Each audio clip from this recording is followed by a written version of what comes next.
Sony is looking to dabble in the handheld market with the recently unveiled Project Q, a remote play device that I don't think too many people had their fingers crossed for. While it's disappointing not to see a dedicated piece of hardware like the PS Vita, the handheld market already has some major players in the game, like the Backbone One, the Steam Deck, and the soon-to-be released Asus ROG Ally. That's what we've been sent along this week, a new streamlined-looking device that is essentially a handheld computer. Oh wait, is that just a laptop? Well, this thing runs Windows 11, that's what I'm trying to say. So with the Asus ROG Ally in hand, I thought I would go in a hunt to find the best portable experience for PlayStation players that want to take their favourite games on the go. Now, that means I'm going to be trying out this device here as well, and also this one as well. Across all devices, I'm going to play one game, and I've decided upon Miles Morales, totally not brought on by my recently reignited passion and obsession for the Spider-Verse series. Across them all, I'm going to try and find the best portable web slinging experience, and I'm going to start with the Backbone One. Let's get into it. Okay, so first up we've got the Backbone One, which is the officially licensed third-party remote play option. Now, of course, Sony's going to be doubling down on this with the Project Q device. I would say that this is actually a pretty solid first option in terms of you want to play something remote play, but you don't want to invest too much money in it. Now, the only difference between the PlayStation edition and the regular Backbone edition is that you have this black and white design, which is quite nice and a bit more tied in with the PS5, and you can now get versions of this for Android and iPhone. And generally speaking, I think this is actually a really great first attempt. When I'm playing this right now, there's occasional moments of stutter. I'm getting it quite badly right now. It tends to be around the moments when you're starting to play the game. But generally speaking, this is actually such a solid option in terms of it plays well enough. You're obviously missing out on the more immersive features like your vibrations and DualSense haptics, but it looks pretty good depending on your phone as well. Like, I have an iPhone 12 Pro, which has, in my opinion, quite a nice screen. Obviously, there are better ones out there. Now, of course, this thing is entirely dependent on your internet. Now, I pay for pretty good internet. Whether I get that sometimes is something else entirely. And I'm a little bit of a distance away from the modem at the moment, and it's actually playing quite well with the occasional moment of stutter, but for the most part, we're not really getting too much lag, and it feels relatively attuned to what I was experiencing downstairs on the television. Now, there are a couple of things to consider then. You have to be sure that you know your internet is really good enough to play something remotely like this, because if you don't have the internet, it's going to be a very different experience, and that really, of course, is going to dictate whether this is actually worth getting. And as I said, £99 is not a small investment. The entire setup process is actually quite easy. It's just the Backbone One app and the PlayStation Remote Play app. You sync those up, sign up for an account, and very quickly you're just up and running. You're playing the game. It's really quite simple like that. I never had any issues with it. I'm always onto the game quite quickly. The only thing, of course, is that your PlayStation has to be on or in rest mode and connected to the internet, so there always has to be a level of accessibility there, which means there are workarounds in a way. There are things that you need to kind of work with the Backbone One and the remote play option for the PS5 to really get this up to scratch. Form factor wise, of course, it's really compact, and when you actually take the PlayStation off itself, it's just a small handle like this, which makes it really easy to just chuck in a bag or even your pocket.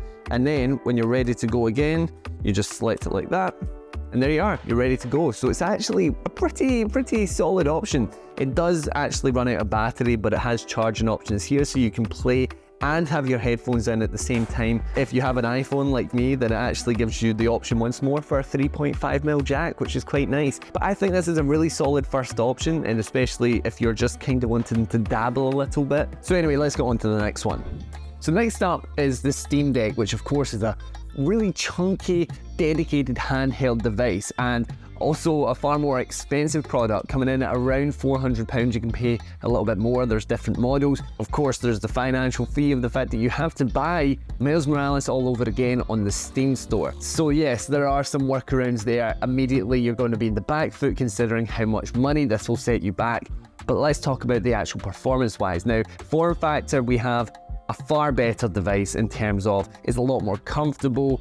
It feels expensive with the clickiness of the analog sticks. The buttons feel nice. The triggers have a nice depth to them. And as I was kind of complaining about with the backbone version of it, this one has like forms of vibration, so that's a nice, it makes a difference, I think. Now, performance-wise, it's not amazing like out the gate. You're definitely getting a less stable performance in terms of the actual frame rate and stuff, but there are a multitude of customization options that can help streamline the game if you want to really dull down the graphics, amp the frame rate, or vice versa. But for the most part, I think that this actually runs and looks pretty well. It's a 720p screen, so not the greatest, but in handheld form, I certainly think it's there. I do think that size, this is a little big. It's a bit big for me. This isn't quite a take it out and about with you kind of device. This is more of a playing around in the house for me, I would say. It's just a little too big for that, but it does feel and it looks really nice. The actual performance wise, I do think when you consider that this is running natively on a handheld device, I'm totally on board for a game like this, and I would play this in my spare time just hanging around the house. Other things to consider: it does make a little bit of noise. I don't know if you can hear that. It's not terrible, but it's something to consider. And a game like Miles Morales will tank the battery on something like this. Now, as I said, customization options you can put into to really negate how much battery is going to be drained immediately, but at the end of the day, this is a big game to be playing on a relatively small device, so battery wise, you're probably only going to get about an hour or so out of the game. Yeah, it's not fantastic, but you can obviously plug this thing in. It's got a nice like feel to it in terms of the Nintendo Switch is actually a little uncomfortable for me when I'm playing for too long. This I could play for longer. It feels a bit more natural. It looks pretty good. It obviously has things running natively, so while you're getting frame rate stutters, you're not getting connection stutters, which I think is a better alternative overall. So yeah, this is impressive. I think the first time I played this, I couldn't believe I actually was playing it on a handheld device. Is really, really cool. But anyway, that is the Steam Deck there. It's a pretty cool device, but we've got one more device to check out actually, and let's get on to it. Okay, so this here is the Asus ROG Ally. It comes out on June 13th, and it's the newer, slicker, handheld portable device that you should really be looking at when you're considering playing games portably. What are the big differences here? For one, straight out of the gate, you've got this really nice, sleek looking design with some angular edges. It's got a nice black and white appeal with the LED lights going around the analog sticks as well, which I'm a big fan of. Getting into the brass tacks here, that screen there is a 1080p screen capable of 120Hz refresh rate, which of course you're not getting with the games itself. It's mainly for menus, but it's a nice touch, and the 1080p really does make a difference. Form factor, I have to say, it's a lot sleeker. It addresses some of the issues I have with the Steam Deck in terms of getting it in and out your bag. Are you going to play this on the go? I think you're far more likely with this thing, to be honest, but it doesn't feel quite as comfortable in the hand. That is really the one thing. Like form factor wise, I do think it would be on the, on the train, on the bus, maybe waiting outside the doctor's, I don't know, it's a short little session, whereas the Steam Deck feels a bit more like I could play this for longer sessions because of how ergonomic it all feels. So that is a little bit of a step back, but I have to say, playing this Miles Morales on this device, the difference was immediately apparent. The frame rate, the performance in general was just a lot more stable. There's not as much drops, and I know, as I said, you could customize things in the Steam Deck, but this is straight out of the box.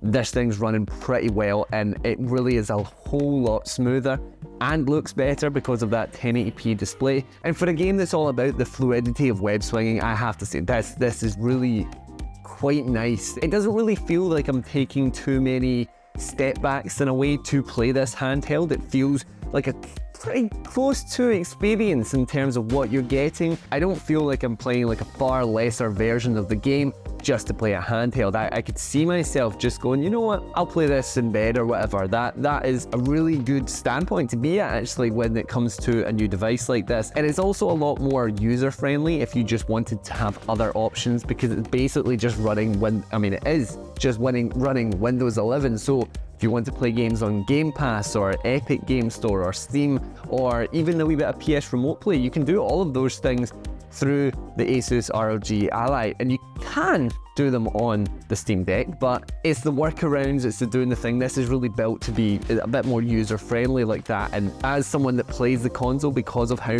simple it is, that's what I love about the console experience. This is something that is a big up in my book. But now that we've looked at this, let's get down to which I think is genuinely the best, and not just that, what's the best for different circumstances, because it's a huge point to consider when we're looking at the comparisons of playing your PlayStation games handheld. So let's get into it. Okay, so we have all three devices right here, of course being the Backbone one, the Steam Deck, and the Asus ROG Ally. And I've been testing out Miles Morales all day on all three devices. So when it comes to actually trying to pick one, it's easy and not so easy at the same time.